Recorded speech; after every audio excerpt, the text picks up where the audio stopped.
July August গণহত্যার দায়ে মানবতাবিরোধী অপরাধ মামলায় শেখ হাসিনা সহ 3 জনের বিরুদ্ধে আজ আনুষ্ঠানিকভাবে অভিযোগ দাখিল করা হবে। শনিবার আন্তর্জাতিক গুম সপ্তাহ উপলক্ষে জাতীয় প্রেস ক্লাবের এক সেমিনারে এই কথা জানিয়েছেন চিফ প্রসিকিউটর তাজুল ইসলাম।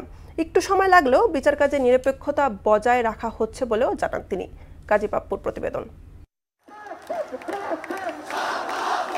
বৈষম্য বিরোধী ছাত্র আন্দোলনে নিরস্ত্র ছাত্র জনতাকে গুলি করে হত্যার নির্দেশদাতা ও পরিকল্পনাকারী হিসেবে সাবেক প্রধানমন্ত্রী শেখ হাসিনা সহ অভিযুক্তদের বিরুদ্ধে আন্তর্জাতিক অপরাধ ট্রাইব্যুনালে বিচার চলছে।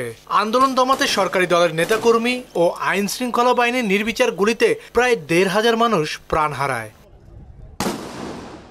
আন্তর্জাতিক গুম সপ্তাহ উপলক্ষে জাতীয় প্রেস ক্লাবে সেমিনার আয়োজন করে মানবাধিকার সংগঠন অধিকার। এতে চিফ প্রসিকিউটর তাজুল ইসলাম জানান, গণহত্যার ঘটনায় মানবতা বিরোধী অপরাধ মামলায় শেখ হাসিনা, আসাদুজ্জামান খান কামাল ও চৌধুরী আব্দুল্লাহ আল মামুনের বিরুদ্ধে আনুষ্ঠানিকভাবে ওয়ালটন আবারও মিলিয়নিয়ার অফারে ওয়ালটন ফ্রিজ কিনে আপনিও হয়ে যেতে পারেন মিলিয়নিয়ার। অভিযোগ দাখিলের কথা। অপরাধের যিনি নিউক্লিয়াস তার বিরুদ্ধে আনুষ্ঠানিক অভিযোগ ইনশাআল্লাহ আগামীকালকে আমরা দাখিল করতে যাচ্ছি। আন্তর্জাতিক অপরাধ ট্রাইব্যুনালের আইন অনুযায়ী বিচারটা কন্টিনিউয়াসলি চলবে, কোনো অ্যাডজর্নমেন্ট ছাড়া প্রতিদিন চলবে।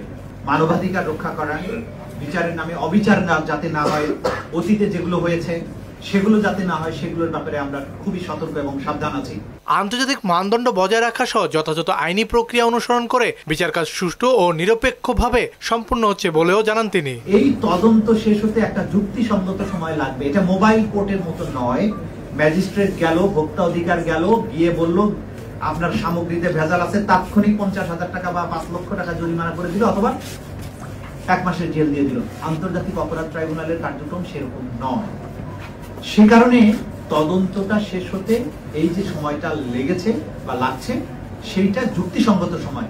আশা করছি আগামী ডিসেম্বরের মধ্যে বিচারের ব্যাপারে বাংলাদেশ এক উল্লেখযোগ্য অগ্রগতি দেখতে পাবে। এর আগে গত 12 মে শেখ হাসিনার মামলার তদন্ত শেষ হয়। ওই দিন ব্রিফিং এ চিফ প্রসিকিউটর বলেন, জুলাই আগস্টের আন্দোলনে নির্বিচারে ১৪০০-র বেশি মানুষের হত্যার দায় শেখ হাসিনা। 5টি অভিযোগ আনা হয়েছে। কাজী পাপ্পু, মোহনার সংবাদ, ঢাকা।